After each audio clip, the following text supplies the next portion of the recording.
So we always enjoy signing day as coaches, but it's become a little bit anticlimactic compared to what it used to be. You know, we've got 2 signing days, we got a first one, we got a second one, we have the transfer piece, you know, so that it all adds different elements to this. Recruiting's really changed in this era, but we're always going to have 2 foundational elements in every recruiting class. In our recruiting, that's going to be high school kids and Montana kids. So this is a great day to get guys signed. We'll continue to recruit.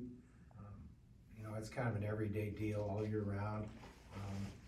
There will be a transfer piece to it. There will be some late signings in February, probably not very many. So the foundation of our class is these guys that we're announcing today, and Taves is giving you the information on each one. So with that, go ahead. Questions?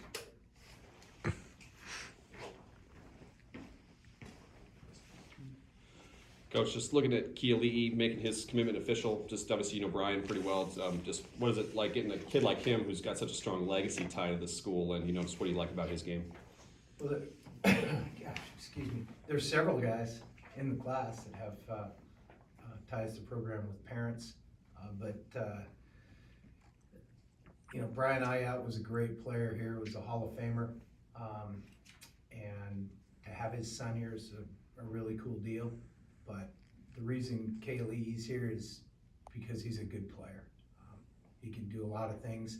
You know, it was an interesting time for him in high school because the way Hawaii was so shut down and remained shut down with the coronavirus deal. It was just kind of over the top, and he didn't have a ton of film. But he came to camp here and really did a great job. And he's a great young man. We're just excited to have him. This class by position, 4 offensive linemen, was that a position group you guys maybe highlighted this latest cycle, or just looking for depth, or is that just kind of how it played out? In terms of the O-line, we're always trying to highlight that. You never want to get caught in a situation where we don't have those big guys up front, and in order to do that, you have to take a number of them every year. So we're always going to emphasize the 2 fronts. Those kids are hard to find. I think we did well. Great kids, and fired up about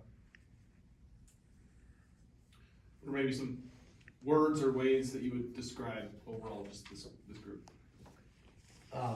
Say that one more time, Sean. Sorry. I'm sorry. You and I sometimes we don't speak the same way. Maybe some. You're just that much younger. Maybe some words or ways to describe overall. Ways. This I'm sorry. I thought you said waves. And I was gonna get into the surfing dissertation with the Lions. You know, it's fairly normal.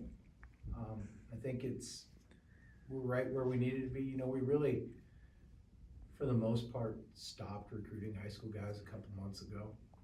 We didn't have a big senior class. We only had 13 is the number, and so it's a pretty small class. But these guys are all capable. I think they all have bright futures in college football. So these guys are good players and good guys, which is sort of what we want. With the number being 13, how much of that is the way your numbers are with a lot of underclassmen on the program already? How do you go about navigating how many you want to bring in, you know, in a signing period like this? Yeah, that's the art, or the maybe impossible task right now, is to roster management is crazy in college football right now. It's kind of a circus, not here, everywhere. So you do your best, and we'll, you know, like I said when I started, we'll continue to recruit. But the foundation's these guys. Justin, when you go about the roster construction part, and there's just so many kids out there and names, and what was kind of the strategy going about it for this class, and how has maybe your role changed over the years from when you first kind of started doing this a long time ago to now? Well, as far as the class, I think the biggest thing is finding the right guys. Finding the right guys that fit your program, finding the right guys as far as position that we're looking for. And as far as the change, I would say, since day one, it's changed. Every year is something different, and you gotta figure out a way to find your niche and what you do. Your base is your base as far as how you do things, and then you just kind of have to roll with the punches as far as rules change and I guess you're alluding to the transfer portal and, just make sure that we're on the same playing field as our competitors and come up with ways that it's gonna be productive for us as a team. As the running backs coach, I want to ask you about Iverson and just the excitement about bringing him in and what he does well that has you excited. When Coach Howe first got here, his vision is to always make sure we're bringing in a running back every year, a guy who's going to be able to come in, compete, and do the things that we're asking him to do. And he's one of those guys. As far as his success in high school, we've determined that he's our type of guy, and that he can be a good player for us. Bobby, you mentioned some of the legacy ties, Cameron Guernsey, Austin Beeler. Is anybody else that has family ties to the I program? think it's those three, so it's, Aya, Bueller, and Guernsey. Yeah, okay. The three, yeah. How about the Montana guys then? I mean, Beeler, start with him. I mean, he's got a great frame, really big upside. So what do you like about him on the offensive line? Well, you said it, I'll just reiterate what you just said, is he's got a good frame, he can move his feet, he's a good athlete, he's a multi-sport guy. Yeah, I think Austin's got a huge upside. Those guys are hard to find. I mean, you can go to lots of high schools, there aren't a ton of kids that look like Austin walking around the halls.